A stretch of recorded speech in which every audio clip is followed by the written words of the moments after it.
Welcome to another edition of the Unquestionably Raw NBA podcast. Today, we're going to do another post-game Celtics Wizards. Then we got some other topics. We're going to talk about Carmelo Anthony, De'Aaron Fox, Lonzo Ball, and James Harden again.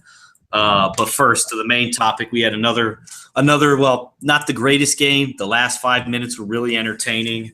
92-91 Wizards. John Wall hits the big shot.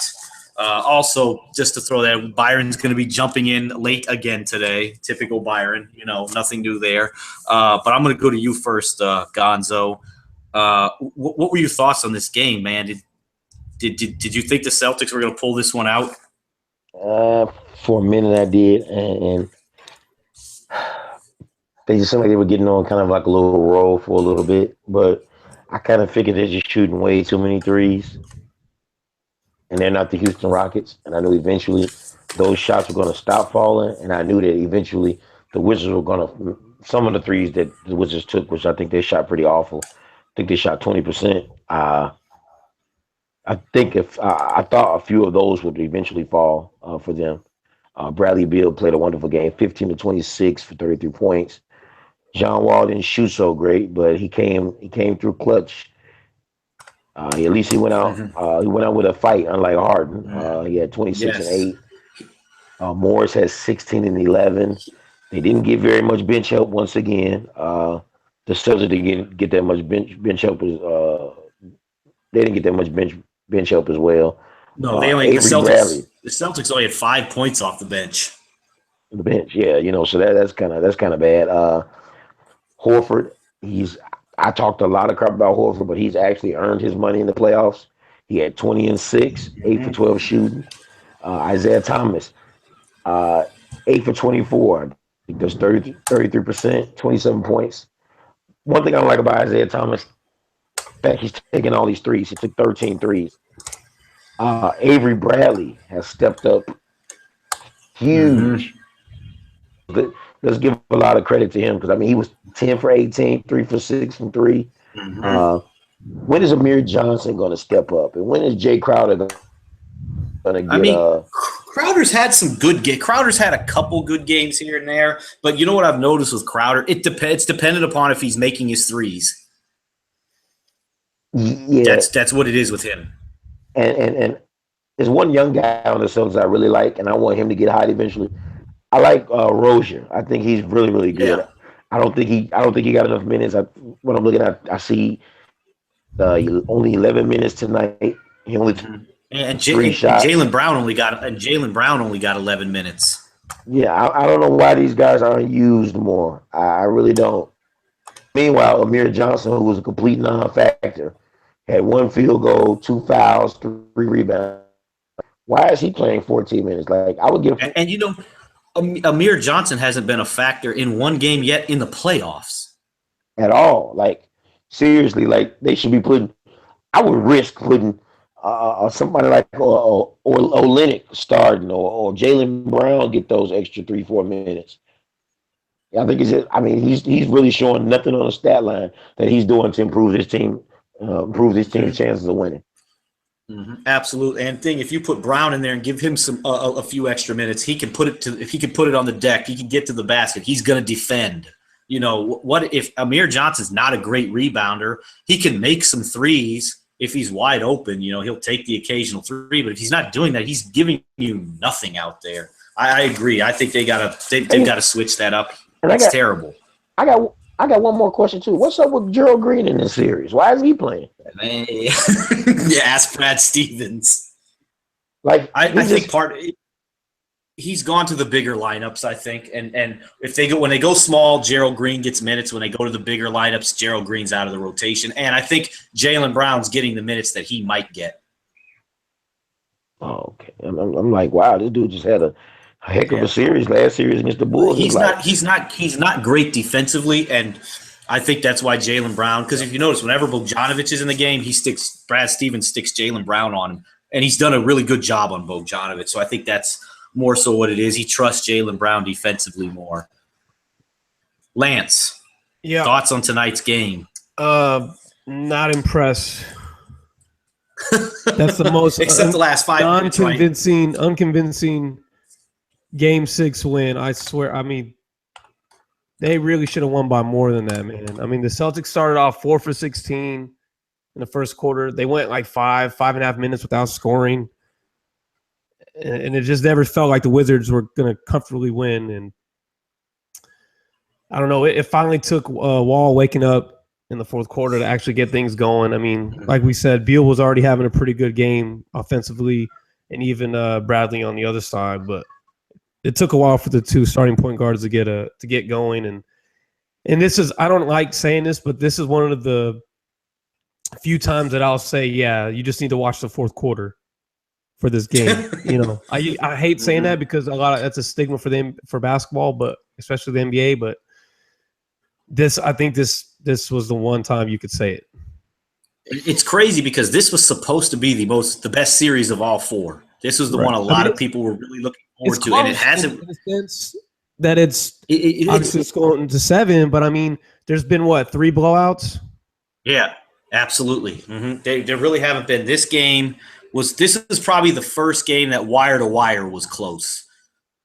Game 2 that went overtime, the Wizards had a big lead in the first quarter again. I mean, so it's like the Boston Celtics had to fight back. I agree. It's not quite like last year's NBA Finals, Golden State Cleveland, where the first 6 games were blowouts and then Game 7 was epic and classic. But yeah, you're right. This has been the worst of the 4 series in the second round to me. And what's interesting, up to this point, and Gonzo talks about the refs all the time, and usually the refs favor the home team. It hasn't been the case, though, I don't think. This is the 10 times when the home team is facing elimination, they've lost. That's interesting. And that's only it's not the second round's not even complete yet, obviously, because we still have Celtics Wizards Game 7. So I think that's interesting. The Wizards got it done though, but a couple of things that if you don't mind, if I could just say something about Jaylen Brown, since we're talking about Jaylen Brown. I mean, he's still a rookie, and it's like he was on the floor, and at least offensively, I didn't see anything that he brought to the table. I mean, I know he's athletic; he could probably cause problems on the defensive side, but I just don't see where he just absolutely deserves playing time, like in clutch minutes of the game. I think they had him out there for his defense. That's the only thing I can think of, and he can do some things offensively. Watching him this year, I've seen enough games where I think he really can be a good offensive. I think he's going to be a decent 3-point shooter. He can definitely put the ball on the floor. I just think he needs a little more confidence. And obviously on this team, Horford, Avery Bradley, Isaiah Thomas, they're going to get a bulk of the shot. He's not really going to get the ball that much. So I don't think he's fully comfortable yet. And he doesn't have that mentality like Gerald Green, where if he gets it, it's going up. I mean, Gerald Green's almost like young. So, exactly. And he's young. He's young. He's only, I think, 19 still. I mean, this is a project. This ain't one of those things where everyone knew it was probably going to be a project. It's going to take him a couple years, and that's fine. They're winning right now. So that, as long as he's slowly improving, I think that's all that matters. Mm-hmm. Absolutely.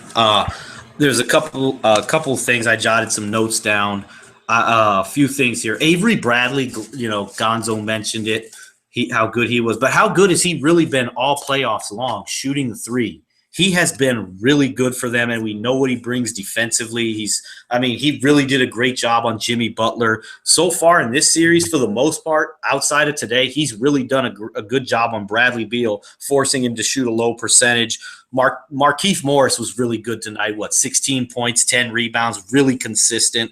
John Wall with the big second half. But you know who we haven't talked about, which shocks me? He was just a complete non-factor, is Otto Porter Jr. Where's he at? What's he doing out there? Box score right now, and it is his bagels. Yeah. What's going on? This is a guy who, I think could get a max contract in the offseason. He's a really good player. Improved his 3-point shooting great in the regular season, 44, 45%. He's been butt cheeks in the playoffs. It's been terrible. It's going to be if the Wizards win, I think they lose because I don't is going to get 5 points from their bench again. I mean, usually Olynyk's good for 10, can come in, get the bench. Yep. Rozier's capable of coming in and getting 10 to 15 when he gets hot. I think this is just watching when Horford hits that. I'm like, the Wizards got to go for 3 here. I'm glad they did it. They had to. They would have lost that game in overtime. But before we jump into some other topics, I want to talk about Al Horford because I know a lot of people have been very critical of Al Horford. But how good has he been for the most part in the playoffs with the threes? You know, he's getting rebounds, the assists. I'm going to go to you for this, Gonzo, because I know you mentioned it. Al Horford, man, how good has he been? He's been excellent. He's been one of the most consistent pieces for the Celtics right now. And he's one of the main reasons why they're even in the second round of the playoffs. Like, he stepped up real huge in the Bulls series. Defensively, he's really good. He can hit the three, so he opens up the lanes for Isaiah Thomas and Avery Bradley at times. He's really been a revelation to this team. Yes, I totally agree. I think this, and we talked about it when they signed him. He wasn't going to really add a lot of wins to the regular season for this team, but playoffs is where he was going to come up big, and boy, has he. Lance, what do you think? Yeah, so here's the thing. Like, people just – because they saw how much he got paid, and they're like, oh, man, he's going to have to average a double-double, this and that. I'm like, dude, he was never been that guy to average like 10 boards and 25 points. Like you say, he does the things that are necessary for you. Doesn't necessarily put up huge numbers, but in every category, he has some numbers. It may not be great numbers, but he fills it up either way. And he's versatile as a big, as far as like if he gets a switch, he's able to, survive the switch for the most part. He's not going to get exposed too much. He's not a great rim protector, but he's not going to get eaten alive either. And he's just a very smart player, like, period. So I love the addition.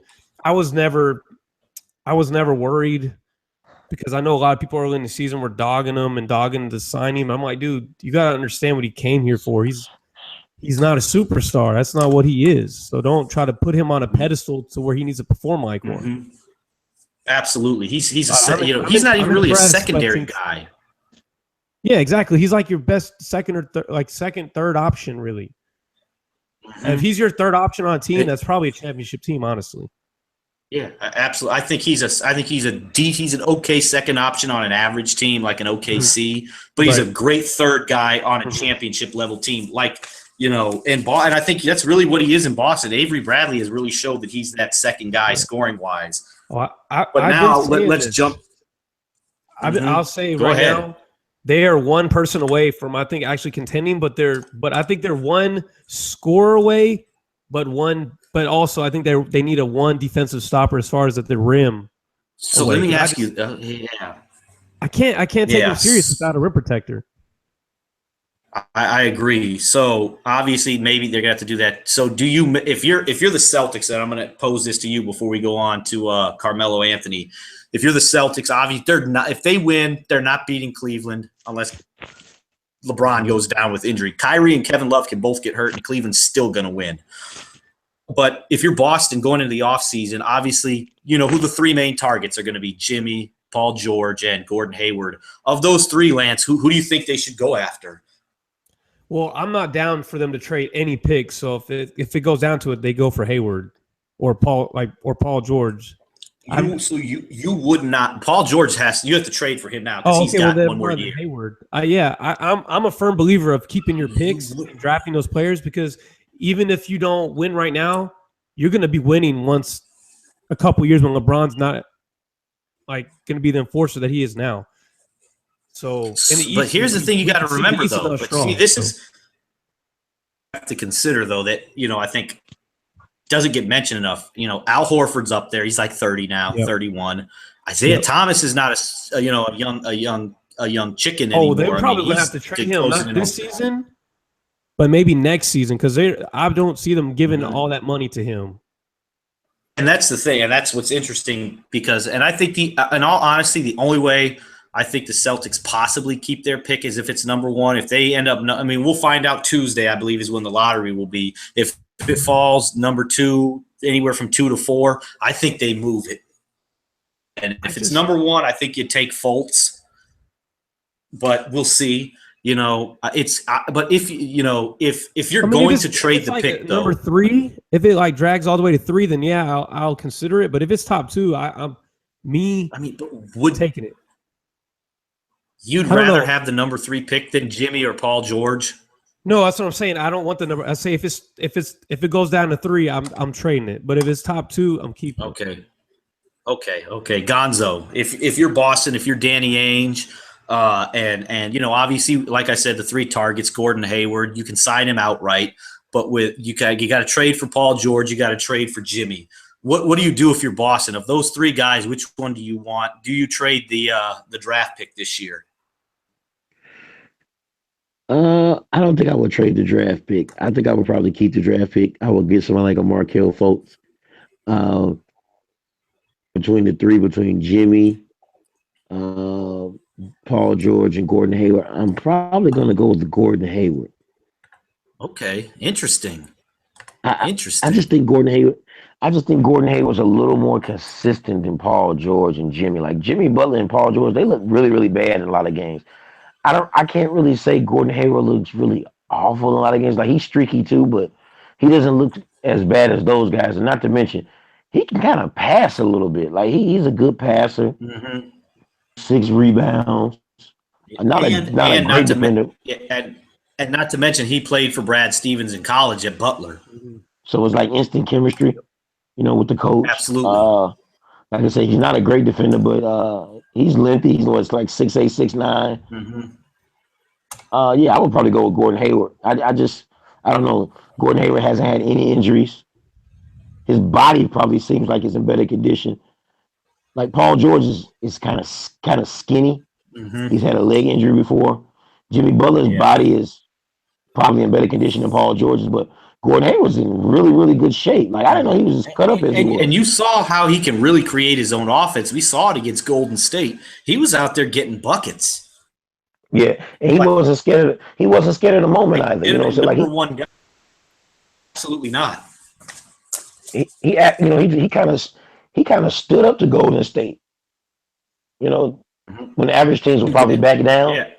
And Golden State's the number 1 defense in the NBA. Like, right? I mean, they were number 2 overall in the regular, but they've been the number 1 rated defense in the playoffs so far. And Gordon Hayward was getting buckets on him. So I think he can be that guy. Also, I know this may sound cliche, but I mean, it's very true. He plays within a certain system very well, like within the system.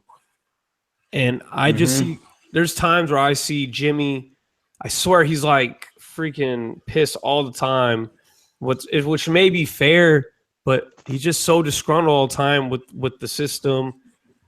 And I'm not saying it will be the same thing for Boston, but it's just Brad Stevens seems like a very team-orientated guy as far as like playing within the system, kind of like the Spurs. Like you can survive if one person's not playing great as long as everyone's doing their job, I think Hayward bringing his scoring to the Celtics with Isaiah Thomas, but at the same time, when they need to, still being able to play within the system, I think it's and speaking on that, the Jazz kind of play a system too. I mean, you see they play at the slowest pace in the NBA, so they're moving the basketball around. So Gordon Hayward could fit right into a system. He's getting buckets without the shots that other superstars get, like without the shots. Like he still gets points. He just doesn't he's sneaky athletic too. Yep. Don't let the little, pretty boy image, that he's got, the little, don't let that fool you. He can play. He's that guy when you see him when you're picking teams on the playground, he's that dude. He'll be the only white dude on the, you're picking teams and he goes first. He's that guy. He can really play. Yeah. But I want to move on now to Carmelo Anthony. I mean, it's been a big topic all year. Phil Jackson and him have had their problems. Phil Jackson talks out of his ass like he usually does, but now he's saying he thinks they can trade Carmelo Anthony. And I know we say, it's not news, but he thinks they can trade him. Mind you, I think he's got 2 years left on his massive deal. So I'm going to go to you first, Lance. Can they trade him? Who is going to take Carmelo Anthony on that massive contract? There's always someone that's willing to trade. There's definitely, it's just. But remember, remember, he has the no trade clause. He's Right. not going to a bottom feeder. But I think now, I'm not going to disrespect Carmelo, and but with his relationship with Lala not a thing anymore, I think there will be a couple more teams on that list rather than just 2 or 3. So that will help both parties to get Carmelo where he needs to go or whatever. But I know you said you think there's actually going to be a buyout before there's going to be a trade. Yeah, that's what I think. also could see happen. Absolutely. Gonzo, Carmelo Anthony, do you see, because he holds all the cards, he has all the power because of that no trade clause in his contract, can the Knicks trade him? Is a good team going to trade for him? It's going to be tough because of his contract. There's only one team I can see possibly trading for him, and that's the Clippers. I don't think Carmelo's value is real high anymore because Carmelo can't play defense.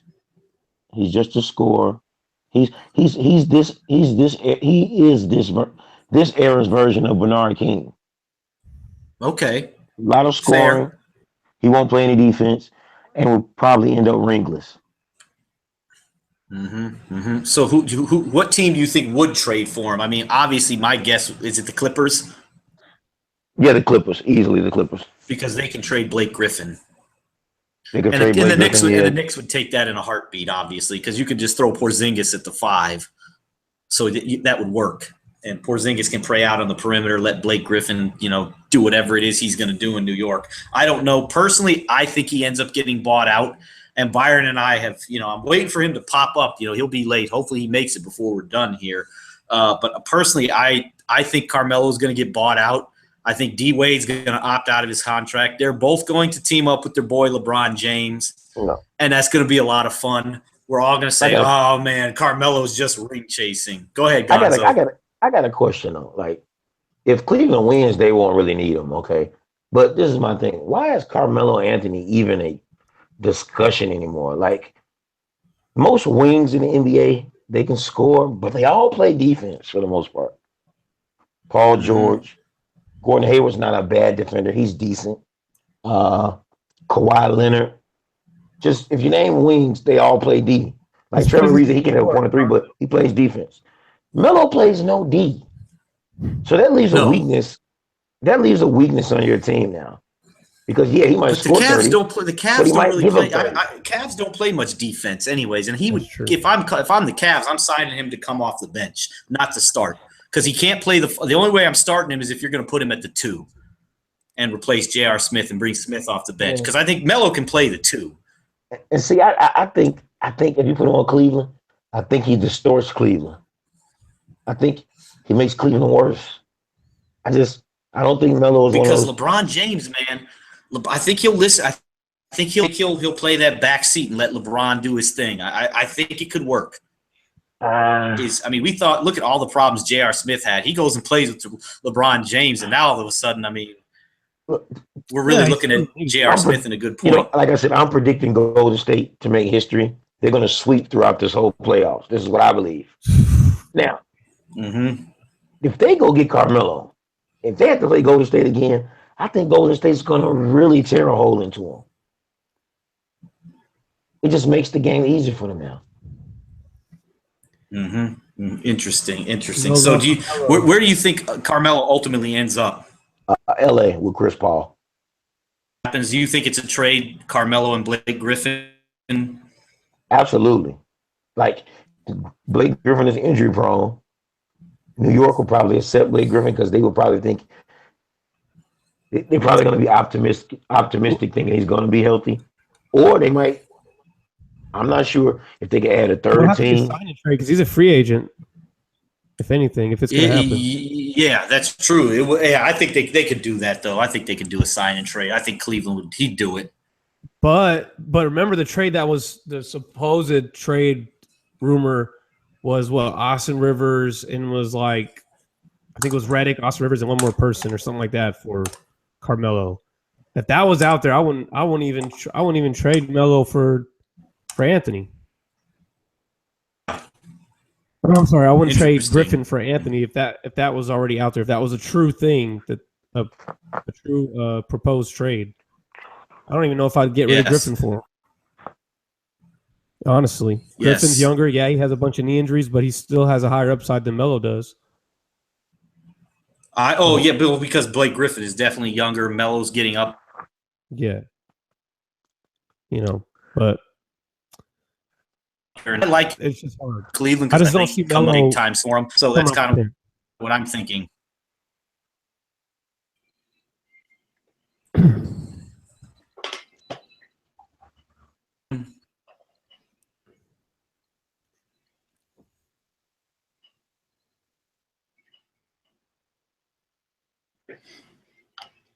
Byron. Yes. Can you hear me?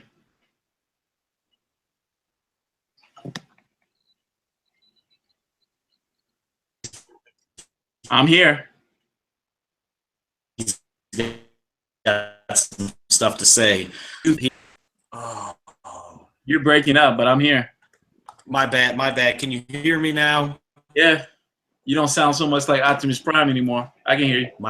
Okay, cool. Byron.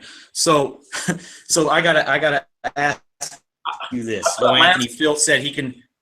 Huh? Phil Jackson said he thinks they can trade Carmelo. I think it's going to end up being a buyout. We were talking about Carmelo Anthony going to the Cavs. Byron, is that where you think Carmelo Anthony ends up? I mean, it makes the most sense, but as far as a trade, I doubt it. like at this point, nobody's going to make a trade for him. No. Yeah, I think that's what I think. But do you think he could? Go ahead. You think he fits in?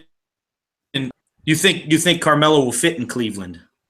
Absolutely. I don't see why not. I think if anybody can motivate him to play, it's LeBron James. They've been friends for a long time. They've competed against each other for a long time.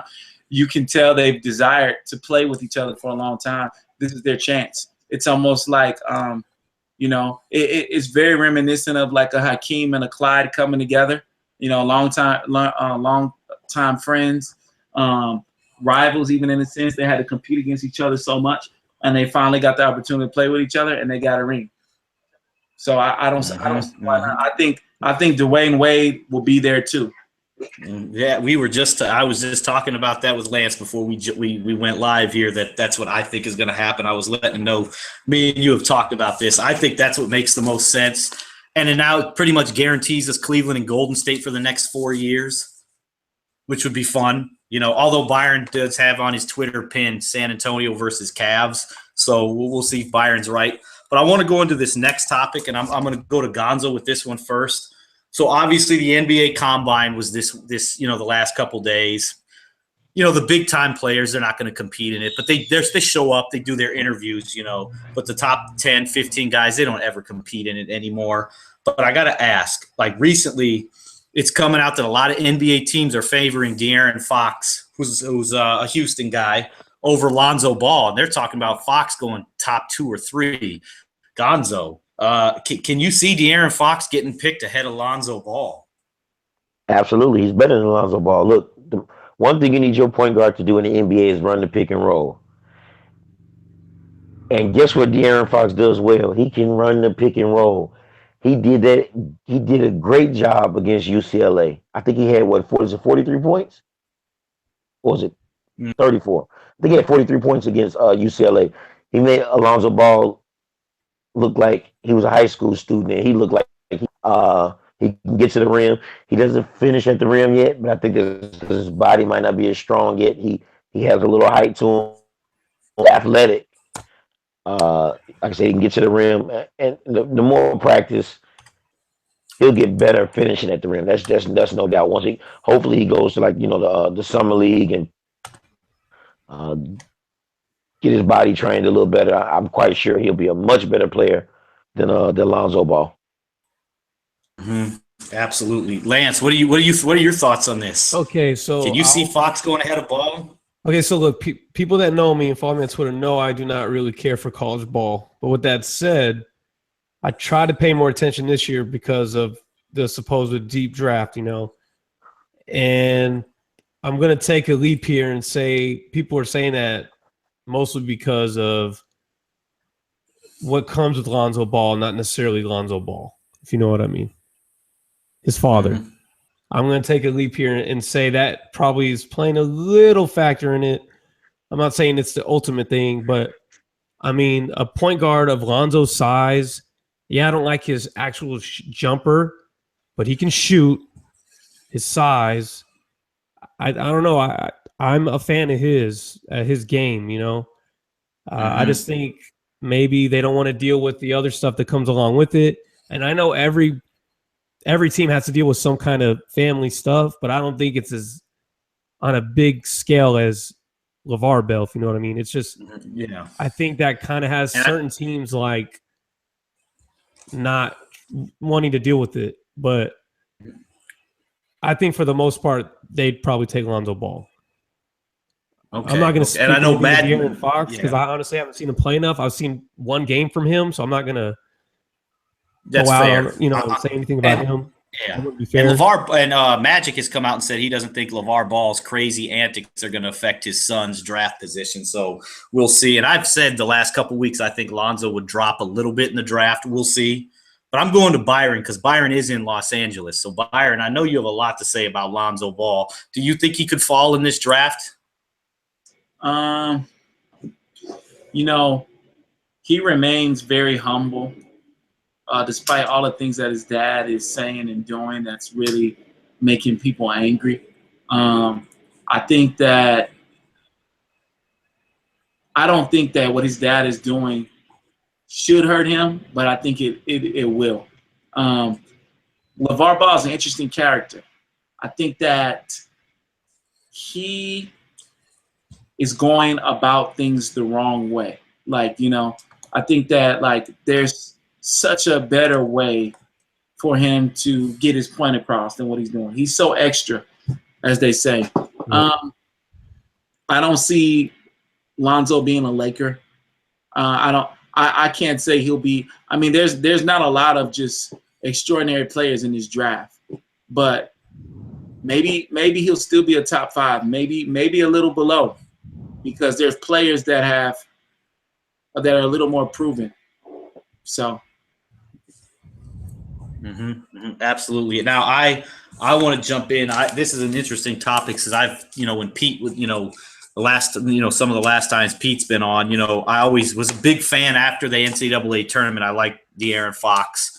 He outplayed Lonzo Ball big time in that Kentucky UCLA game. As Gonzo said, it was a complete mismatch. I don't know if he jumps as high as 2 or 3, but I actually do like him on a team. His athleticism. Look at Lonzo Ball. He's 5'6". De'Aaron Fox and he shoots a really good ball left-handed. It just doesn't go in right now, but his technique is good.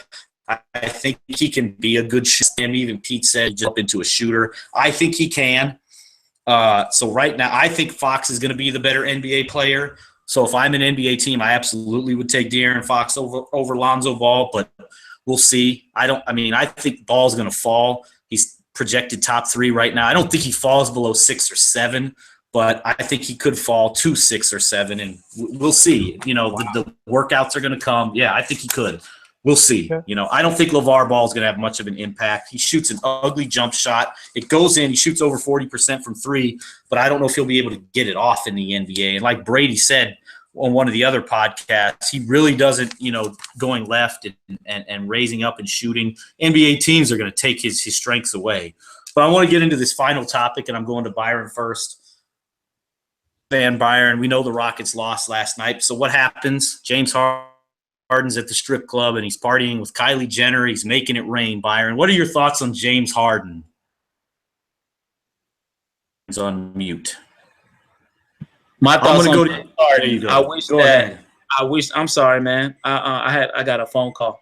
No, I wish That's that all right. James Harden would have had some heroics like John Wall had tonight. Yes. For one, that's the player that I want James Harden to be. I don't know, man. These are my thoughts on him. I think that coming to Houston, he had so much to prove because when he was in OKC, all people ever talked about were Durant and Westbrook. And I always said he should have never been a 6-man. He never was. now that he's proven that he's not a six man, he's cleaned up some things in his personal life. You know, he stopped dating all these thoughts. I'm not gonna name them, but he left all. He started eliminating these thoughts from his life, and he seemed to be maturing. But I think that he just needs a little more focus and to keep going at the pace that he's going. But he needs a lot of work in the offseason. He needs to work on defense. Like, that's so important. Like, he's proven that he's an offense, that he can get the triple doubles. He can score. He can pass, whatever. Steal the ball, rebound. He really, really, really needs to work on his man-to-man defense. And it kind of sucks because we know D'Antoni's not a defensive-minded coach. But I can't say that the D'Antoni system has not worked for James Harden. The Rockets definitely need some more pieces. I would say they need to get a Gallinari, somebody like that, to come in and really help. With in addition to the players they already have, somebody that can shoot. Somebody that has size, man. And I think that if they get a few more pieces, they need maybe like 2 more players. They can really contend for a championship, and they can really, really take that West. Because I don't believe that super teams. I don't have too much faith in them because there's always too much ego. I don't think the Warriors. Unless it's the Golden State. Here we go again. Byron would throw that in there. No, I don't think the team is going to be together for long, man. Stop it. I don't think they will. Because go back and look at it. Super teams like that, even the Celtics didn't last long. The Heat didn't last long. They didn't win as many championships. They won 2. That's good enough for me. Yeah, but I'm just saying. Hey, here's they should have beat them horses in Dallas, the Mavericks. But anyway. Hey, Lance, he knows you're a Mavericks fan. He had to throw that's a cheap shot. But I mean, I think that my point is, I think that the Rockets can get in there. That's granted that the Spurs don't get Chris Paul. You know what I mean? Yeah. Popovich can make a second rounder look like a lottery pick. He can develop them. So it's interesting, but I think they need a few more pieces, man. They need a second star on that team. I agree, and I'm gonna go. Me and Lance were talking about that off air, but I want to ask you this, Byron, because the main point was, well, what do you think of James Harden partying in the strip club with Kylie Jenner and making it rain again right after they lose? Oh, see that part? I didn't know about that part. I think that Yeah, that's what I wanted. Interested in your thoughts, because I know you got something to say about it. Okay, well, there's a difference between a good player and a great player. And here's what I got to say about, because see, I didn't know about that. Partying with Kylie Jenner. First of all, he shouldn't have been partying with her. He dated her sister. It did not end well. I don't know why he was partying with her. Another thing is when Kobe Bryant, when he said that when he lost, and I read Shaq's books, part of it, he said that when they lost to Utah in '97, this is 20 years ago, Kobe Bryant was all of 18? And they said that no, he was not. I think he was. Yeah, he was 18. That's right, he was. His birthday's in August. He was all of 18 years old. Yeah, he was 18. He went to. They say this kid went to the gym. When he made those 3 air balls, he said himself, he went to the gym, and a middle school by the house he lived in at the time. He said he saw a custodian. The custodian let him go in the gym and shoot, and he stayed in there all night long. This is when they got back to Los Angeles. The same day, he stayed in there all night long, and he just shot the ball and he worked. Now, Shaq said that same series, and now this is Kobe's account. Shaq said that Eddie Jones and Nick Van Exel were like, hey, so what we doing next? We going to Vegas? And he was angry. Now, I say all that to say is what became of Nick Van Exel and Eddie Jones, and what became of Kobe. That's the difference between, they were good players, but that's the difference between good players and great players. He need to be trying to shave that beard down somewhere and get in the gym and shoot. That's what he should. That's what he should do. That's how. That's what I feel about you know what I also want to throw in there. Little B came out and said the curse is, James Harden is cursed. Little B cursed again. Like, man, come on, man. I'm not even entertaining that foolishness, man. Come on. You don't believe it? You don't believe in the Little B curse, Byron? Little B is trash. I cannot take I'm not worried about if he's a Hey, I'm not worried about Little B's hip hop music. But I'm not even gonna give that guy no power. No, that's Say it. What's worse, Byron? Say it. The people want to hear. I didn't say what's worse. That's not where I was going with that. But I'm not even going to. I thought you were. Oh, okay. I like it. I'm going to you now, Lance. This whole James Harden in the club, making it rain, partying with Kylie Jenner. He's apathetic. He the way he plays everything, he does not. I'm not saying he doesn't care about the game, but when have you ever seen him be super aggressive, passionate? Even in his commercials. So let me ask you this. Yeah, let me ask you this then. Is it safe to say that he's in it for the fame and the ladies and all that stuff? I mean, but I don't think he's not Kobe at all, and it's not fair to compare him to Kobe because he's just not that person. He's never been that person. Comparing James Harden and Kobe Bryant is like comparing Michael Jordan and Mary Ellie. Stop. We're not going to go there. I'm not saying he's not a great player either. I don't even say he's great in what he does, right? Mm-hmm. We can't say he's not. I mean, he was an MVP caliber player. He might win MVP. It's not Russell Westbrook. Huh?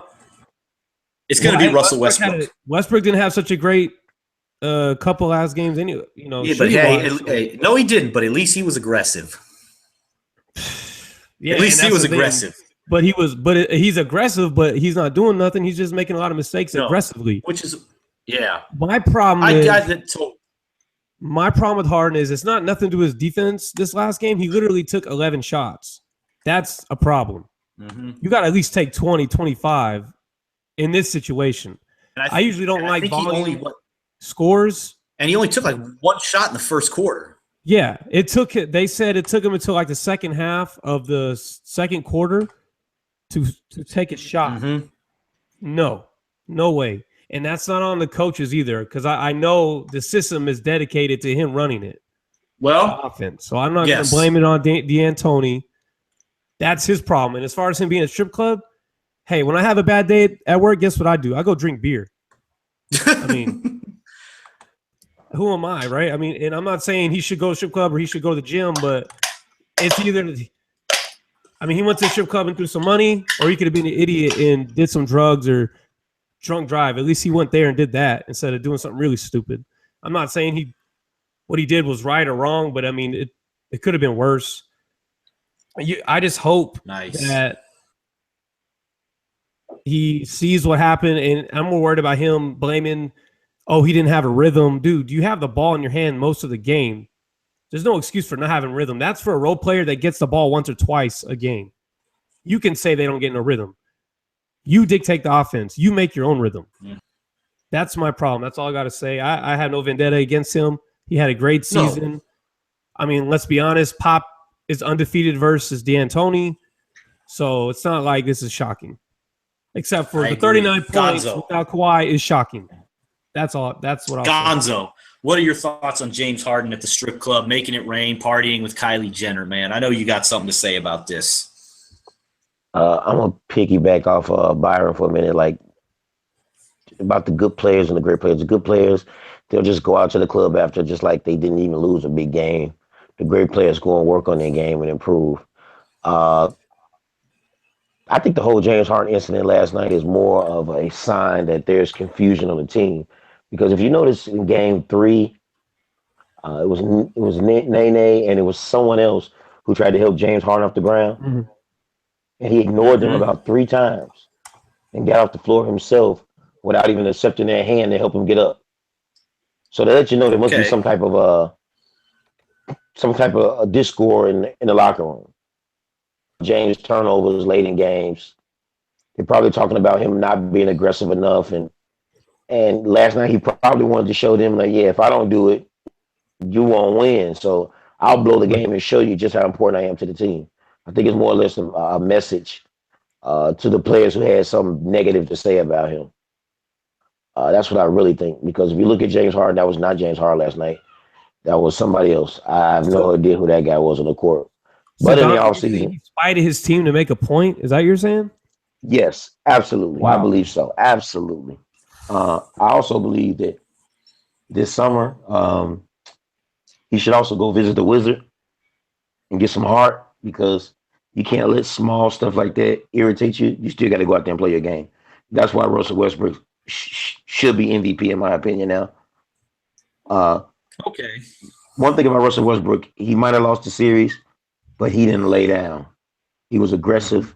He said, if we lose, we'll lose on my back, but I'm going to take those shots because I know I can get it done. I believe in myself. If the Rockets were going to lose, I'd rather them lose on Harden taking 35 shots. Absolutely. The guy took what? 11 games did the Thunder lose in? 6, right? What's that? Was it 6? Yeah. Thunder lost in 5. In 5, right? Yeah, I thought it was it was 5 6. games in the Thunder. No, I think it was 5. It was a short series, man. It was shorter than It was I 5. thought it was going 7. It was 5. The Thunder actually outplayed the Rockets. Yep. But MVP voting is over with. You hate Houston. I don't hate Houston. I don't hate. Byron thinks. Here we go again. Byron's going to give me this talk. He's going to give me this talk about how I can't claim Houston. Byron, I call it like I see it. The Rockets got outplayed in the most part in that they should have been down 3-1 against OKC. OKC should have won game 2. They won game 3, and they should have won game 4. Yeah, well, Hell, they shooting threes and execution, so that didn't help them. OKC had the lead in 4 of the 5 games. OKC was up and going into the fourth quarter. They outplayed the Rockets. That's not hatred. That's just facts. I'm not. I'm not Donald Trump. I don't give alternative facts. My story doesn't change. Oh wow. I had to throw that in there. Yeah, I don't give alternative facts. It's nothing but the facts. That's what we do here. And I am a person that literally said that the Rockets probably won't even make the playoffs this year. And I'm giving them the utmost respect, especially the system. And Harden, I mean, honestly, I can see why people are shitting on him. And I kind of am upset too, just because he's not, I don't want to say, like, demeanor-wise, I don't need him to be aggressive, but with the ball, he should have been more aggressive. I don't need him to be yelling. And he comes up small. And every big game he's ever been in the NBA, he's come up small. Right. Even in the finals, that's he's younger, but in the finals. And I'm not hating on Harden because I talked about it on the podcast. Harden was my MVP this year. I'm not hating on the guy. Mine too. It's true. Yeah. Oh, yeah. Okay. Yeah. There we go. Between them two, yes. But Kawhi was mine. But between those two, yes, Harden. Okay. I like it. But I think that's gonna wrap us up today. We've covered we covered a bunch of stuff tonight. We're gonna be off tomorrow. There's no games. But Sunday we will be back. Golden State and San Antonio game 1 will be Sunday 2:30 Central, so it'll be 3:30 Eastern. So after that, get on. It's drawn out, so that's good. So we'll be back on every day. There's a game. You will see us on here. We'll have the different guests. We can get back again. It's been forever since we've had him on.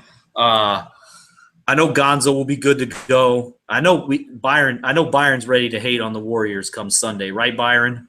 I'm not a hater. Byron, Byron's ready to hate on the Warriors, especially that Klay Thompson. So I think if Leonard plays, that is game 1 because Kawhi's going to play. Kawhi's going to play. Yeah, they're saying it's confident, but they still have not came out and said he's going to play. Which he is going to play. But how good he's going to play? How good is he? Could have played in game. He could have played. He could have played yesterday. That was Popovich. That was Popovich. You know what? I got game 7 in San Antonio in my back pocket. Right. I think we can beat these guys. We're 4-0 this year without Kawhi. Do you think he's 100% though? Or do you even think he's 80%? I say he's about 85. Nobody's 100% this 85? Time of year. Okay. Yeah. Well, he's going to need about 85% to even make it a series. Get a game just to get one game. I think I'm saying they're getting 2. I'm saying it's going 6, but right now I don't know. Gosh, no. Heck no. That was before the playoffs started. I got one. I got him maybe getting one game. Man, you got to respect Pop, man. They took the Rockets went 6 games, and the Rockets were just lated every time they couldn't get that 3 off and they were ran off. That's not going to happen with Golden State. It took Parker getting hurt. Yeah, that's going to hurt. DeJounte Murray won't be able to play well. Yeah, Parker would Murray's not defensively. Yeah, Yeah, we'll see. It's going to be interesting. But I think that's going to wrap us up because I know it's getting late, and even though it is Friday, and I'm about to go watch this Bill Maher because I'm interested in what he's going to say tonight after all the events this week. Just wanted to throw that out there to everybody. Lance, let everybody know where they can find you on Twitter. Byron and Gonzo were on last, so everybody knows. But Lance, let them know. All right, y'all. It's Lance_972, and of course, I write for 16 Wins a Ring, mostly Mavs stuff, but here and there I'll write about other things. But I have a Mavericks season review coming, and after that, we're gonna do. Looks to be some previews for the off season, so look for that coming soon. Outstanding, good stuff. Yes, good stuff. So everybody, have a good evening. Everybody enjoy their weekend. We'll be back Sunday afternoon after Golden State versus San Antonio. Hopefully it's not a blowout. I'm not going to hold my breath though, but we'll see everybody Sunday afternoon.